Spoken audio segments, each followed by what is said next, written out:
Hello friends, कैसा सब लोग। तो फ्रेंड्स, एक बहुत ही बड़ी न्यूज आ रही है आपके बीपीएससी के एग्जाम को लेकर। देखिए, अभी जो आपकी एक प्रेस कॉन्फ्रेंस हुई थी अतुल प्रसाद जी की, तो उसके अंदर उन्होंने कुछ चीजों के ऊपर क्लियर अपनी कुछ बातें बताई, कुछ चीजें अभी भी क्लियर नहीं हुई है। ठीक है, दो महत्वपूर्ण बात यहाँ पर निकल, एग्जाम में नेगेटिव मार्किंग होने वाली है, अब आपकी नेगेटिव मार्किंग नहीं रहेगी। दूसरी बात इन्होंने करी बीएड वाले कैंडिडेट के संदर्भ में कि बीएड वाले कैंडिडेट जो है वो क्या पेपर के लिए वैलिड है या नहीं है, एग्जाम देने जाए या नहीं जाए। तो इनके ऊपर एक एक करके प्रेस कॉन्फ्रेंस के अंदर इन्होंने काफी चीजें बताई, जिसके बारे में मैं आपको एक एक करके बताने वाला हूँ। ठीक है, और जो आपका पॉइंट बनता है कि बीएड वाले जो कैंडिडेट है क्या वो एलिजिबल रहेंगे या नहीं रहेंगे, और इसका प्रभाव जो बाकी के जो कैंडिडेट रहेंगे बीटीसी वाले उसके ऊपर कितना प्रभाव पड़ने वाला है। ठीक है, देखिए सबसे पहले मैं एक एक करके आपकी शुरुआत कर लेता हूं। सबसे पहले जो आपकी प्रेस कॉन्फ्रेंस हुई उसके अंदर जो आपकी न्यूज आई, तो न्यूज के अंदर पहली तो एक जो सबसे महत्वपूर्ण खबर यह आई कि एग्जाम के अंदर अब आपकी कोई भी नेगेटिव मार्किंग देखने को नहीं मिलेगी। ठीक है, अब लैंग्वेज के अंदर तो पहले ही नहीं थी आपकी जो आपकी नेगेटिव मार्किंग है, बट जो आपका जनरल स्टडीज का जो आपका सेक्शन है उसके अंदर भी आपकी कोई नेगेटिव मार्किंग नहीं रहेगी। अब इसके पीछे देखिए सिंपल सा तर्क यही दिख रहा है, क्योंकि सीधा आपका जो अभी ऑर्डर आया बीटीसी वर्सेस बीटीसी का बीएड का, ठीक है, जो माननीय सुप्रीम कोर्ट के द्वारा है, उसके आधार पर इन्होंने ये फैसला लिया है कि कभी सीटें खाली ना रह जाए, और अगर सीटें खाली रहेगी तो दिक्कत बन जाएगी, गवर्नमेंट को भी दिक्कत बनेगी। ठीक है, तो उनकी तरफ से आपका एक आदेश हुआ आपके बीपीएससी को, और उसके बाद ही आपका डिसीजन लिया गया कि ताकि अगर खाली सीटें ना रह जाए तो इस प्रकार की परिस्थितियां ना देखने को मिले, तो नेगेटिव मार्किंग को यहाँ पर हटा दिया गया है। ठीक है, उन्होंने कहा अभी इस बार के लिए हटाया, भविष्य का तो किसी को कुछ ही नहीं पता। ठीक है, तो नेगेटिव मार्किंग अब आपके एग्जाम में नहीं रहेगी। आप लोग यहाँ पर सारे क्वेश्चन को आपको अटेम्प्ट करना है, किसी भी क्वेश्चन को अब आपको छोड़ना बिल्कुल भी नहीं है। ठीक है, अब दूसरी जो आपकी महत्वपूर्ण खबर है वो है आपके बीएड वाले कैंडिडेट को लेकर कि क्या बीएड वाले कैंडिडेट इस पेपर के लिए एलिजिबल है या नहीं है, पेपर देने जाए या नहीं जाए। उसके संदर्भ में उन्होंने काफी चीजें बताई, ठीक है, जिनके बारे में हम लोग कई दिनों से यहाँ पर चर्चा भी कर रहे हैं, आप लोग चर्चा कर रहे हो। जो आपका ऑर्डर आया हुआ है सुप्रीम कोर्ट द्वारा, जो ऑर्डर आया हुआ है, ठीक है, तो उन्होंने कहा कि जो बीएड के जो कैंडिडेट है हमने उनसे फॉर्म भरा लिया, तो पेपर तो भाई वो देंगे यहाँ पर, तो पेपर देने के लिए बीएड कैंडिडेट को अलाउ तो यहां पर कर दिया।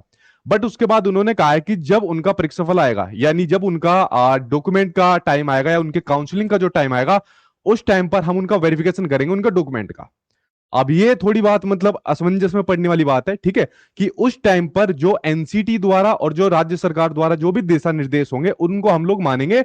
बट अभी हम लोग यहाँ पर बीएड वाले कैंडिडेट को पेपर उनको यहाँ पर देने देंगे। चलिए देखें, मैं आपको दिखा देता हूं, एनसीटी की आपकी ऑफिशियल वेबसाइट है, उस पर आपका ऑर्डर आया हुआ है, judgement pass by honourable supreme court of India regarding notification date. जो आपका एनसीटी का जो आपका गैजेट आया था उसके संदर्भ में इनका आपका ये आया हुआ है। ये पूरा का पूरा जो आपका ऑर्डर है, जो कि आप लोगों ने ऑलरेडी पहले ही पढ़ लिया है, जिसके बारे में आप लोगों के खूब चर्चा हो रखी है। ठीक है, तो ये पूरा का पूरा आपका नोटिस है जो एनसीटी ने आज अपनी ऑफिशियल वेबसाइट के ऊपर डाल दिया। तो बीपीएससी द्वारा कहना है कि भाई जो भी स्टेट गवर्नमेंट का निर्देश आएगा, जो एनसीटी का निर्देश आएगा, उसके अकॉर्डिंग यहां पर हम चलेंगे, जो माननीय सुप्रीम कोर्ट द्वारा जो आपका डिसीजन आया है। ठीक है, तो ये बात आप सभी को पता चलेगी। इसके अंदर इन्होंने कुछ आपके पेज नंबर का हवाला दिया, जैसे पेज नंबर आपके 45 पर जो चीजें लिखी हुई है राजस्थान सरकार के संबंध में लिखी है। दूसरा आपका जो पेज नंबर है वो 35 के बारे में दिया हुआ है। तो ये कुछ बातें इन्होंने कही हुई है, जो पूरी की पूरी बातें ऑलरेडी मैं आपको पहले बता चुका हूं, ये आप लोगों ने अभी तक कई बार पढ़ चुके हैं। तो कुल मिला के फैसला क्या निकला? कुल मिला के फैसला निकला कि जो बीएड वाले कैंडिडेट है उनको बीपीएससी ने यहां पर वैलिड यहां पर मान लिया है। ठीक है, कि भाई बीपीएससी वाले जो एग्जाम है वो एग्जाम देंगे, एग्जाम के लिए सिर्फ वैलिड माना है, लेकिन आगे की जो प्रक्रिया रहेगी, आगे की प्रक्रिया रहेगी भगवान भरोसे। ठीक है, तो आगे की प्रक्रिया कुछ नहीं पता, आगे की प्रक्रिया के लिए जो भी दिशा निर्देश आपके एनसीटी राज्य सरकार द्वारा इस प्रकार से आते हैं उनको यहां पर हम लोग मानेंगे। अब देखिए, अगर मान लीजिए ये सब मैटर चल रहा है सुप्रीम कोर्ट का, आपको सभी पता है ये डिसीजन है, तो सुप्रीम कोर्ट के डिसीजन के ऊपर तो कोई कुछ भी नहीं बोल सकता। ठीक है, तो जो भी माननीय सुप्रीम कोर्ट ने जो आपका डिसीजन दिया है उसकी यहां तक अभी इन्होंने क्लियरिटी नहीं करी कि मतलब हम इसके ऊपर क्या फैसला लेंगे। तो जब ये खुद ही अभी नहीं फैसला ले पा रहे, तो जो बीएड वाले कैंडिडेट है, तो आप भी अभी कुछ मत सोचिए, अपने पेपर देने जाइए, और जब आपका डॉक्यूमेंट का वेरिफिकेशन होगा और तब देखिए आपके किस्मत में, आपके नसीब में क्या लिखा हुआ है, क्योंकि जितनी भी आपकी एजेंसी है वो भी क्लियर जवाब यहां पर नहीं दे पा रही है। ठीक है, जैसे मान लीजिए मैंने कहा एनसीटी का जो आपका ये है ये क्लियर वेबसाइट के ऊपर आ गया, लेकिन बस आपके ऑनरेबल सुप्रीम कोर्ट का डिसीजन को यहां पर डाला हुआ है। बाकी इसके संदर्भ में बाकी के स्टेट पर आपके क्या दिशा निर्देश पड़ेंगे वो बात अभी आपकी क्लियर नहीं हुई कि जो आपके स्टेट गवर्नमेंट है उसके लिए क्या गाइडलाइन यहां पर जारी करी गई है। सेम उसी बात को बीपीएससी के जो चेयरमैन है अतुल प्रसाद जी, उन्होंने भी कहा है कि जो भी गाइडलाइन उस टाइम पर आएंगी जब आपके डॉक्यूमेंट वेरीफाई होंगे बीएड वाले कैंडिडेट के, ठीक है, उस टाइम पर हम इस चीज को यहां पर देखेंगे। अब देखिए, जो आपके बीटीसी वाले कैंडिडेट है तो उनके लिए तो एक आपकी खुशी की खबर यह है कि नेगेटिव मार्किंग हट गई है। तो कम से कम अब आपको खाली सीटें जाती हुई नहीं देखने को मिलेगी। बीएड वाले कैंडिडेट अभी भी असमंजस के अंदर है कि भाई पेपर देने तो हम जाएंगे, और पेपर देने के बाद जैसे ही डॉक्यूमेंट वेरिफिकेशन का टाइम आएगा तो जो भी दिशा निर्देश आएंगे, और आप सभी को पता है ये जो दिशा निर्देश आए इसमें कुछ कहने वाली बात तो बच नहीं रही है, किस प्रकार के दिशा निर्देश आ रखे हैं, ठीक है, उसको हम लोग यहां पर मान लेंगे। अब पता नहीं ये चीज इन्होंने क्यों क्लियर नहीं करी, अभी भी क्लियर कर देनी चाहिए थी। अब इसमें बहुत से मैसेज ये भी आते हैं आप लोगों की तरफ से, या कुछ ये भी निकलता है कि भाई कभी उनको पैसे रिफंड ना करने पड़ जाए, या जो इस प्रकार के सेंटर अलॉटमेंट हो रखे हैं उसके अंदर दिक्कत ना आ जाए, ठीक है। तो काफी पॉइंट इसके अंदर निकल सकते थे, थोड़ा और भी टाइम इसके ऊपर लग सकता था, ठीक है। तो अब वो तो चीज नहीं हुई, सिंपल सा आपका यह है कि भाई बीएड वाले कैंडिडेट पेपर देने जाओ, आगे आप लोगों का भगवान भरोसे है कि आपका जब डॉक्यूमेंट को वेरीफाई करेंगे, काउंसलिंग होगी, तब आपको एलिजिबिलिटी आपकी बनती है नहीं बनती है वो ये लोग यहां पर चेक कर लेंगे, जिस प्रकार की गाइडलाइंस या दिशा निर्देश आपके सामने आते हैं, ठीक है।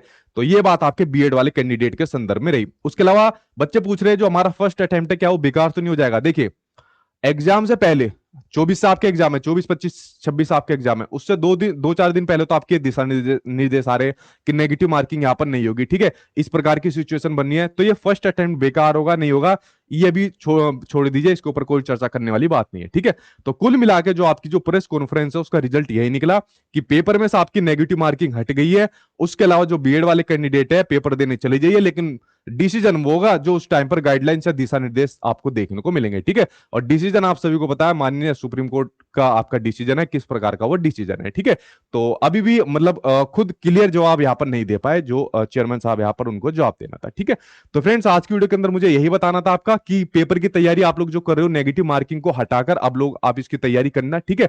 उसके अलावा बीएड वाले कैंडिडेट एग्जाम देने चले जाना, भगवान ने किस्मत में क्या लिखा हुआ है ये तो भाई आपको वही बताएंगे, क्योंकि खुद आपका जो बोर्ड है चाहे अदर बोर्ड भी जो आपकी एजेंसी जितनी भी है वो यहाँ तक कोई क्लियर जवाब यहाँ पर नहीं दे पा रही है, ठीक है। यही मुझे आज की वीडियो के अंदर आपको बताना था। जो भी कुछ न्यूज आएगी या कुछ भी आपको पता चलेगा वो नेक्स्ट के अंदर मैं आपको बता दूंगा, ठीक है। कोई मैसेज हो तो आप लोग पूछ लीजिए। कट ऑफ कितना होगा सर, यार कट ऑफ का भी कुछ प्रिडिक्ट नहीं कर सकते, अनुमान नहीं लगा सकते, क्योंकि नेगेटिव मार्किंग हट गई है। तो अब देखिए कट ऑफ दो प्रकार की बन जाएगी, अगर बीएड वाले कैंडिडेट आ गए अलग कैंडिडेट है, बीएड वाले कैंडिडेट बाहर हो गए वो आपकी अलग कट ऑफ है, ठीक है। तो पेपर का लेवल किस प्रकार का है, कितने कैंडिडेट अपेयर हो रहे हैं उसके अंदर, उसके बाद कट ऑफ बनती है। तो कट ऑफ का सवाल अभी बिल्कुल भी मत पूछिए, ठीक है। चलिए फ्रेंड्स आज की वीडियो के अंदर मुझे आपको यही दो इंफॉर्मेशन देनी थी। दो मेन काम की बात आपकी यही है कि 24 तारीख से जो आपका एग्जाम शुरू है बीपीएससी के, उसके लिए तैयारी करिए। नेगेटिव मार्किंग है बगैर उसकी तैयारी आप लोग करिए, और बीएड वाले कैंडिडेट पेपर देने जा सकते हो, और बाकी जो आगे होगा वो तो भाई आपके दिशा निर्देश के अकॉर्डिंग यहां पर होगा, ठीक है। चलिए फ्रेंड्स मिलता हूं आपसे नेक्स्ट वीडियो के अंदर। Thank you.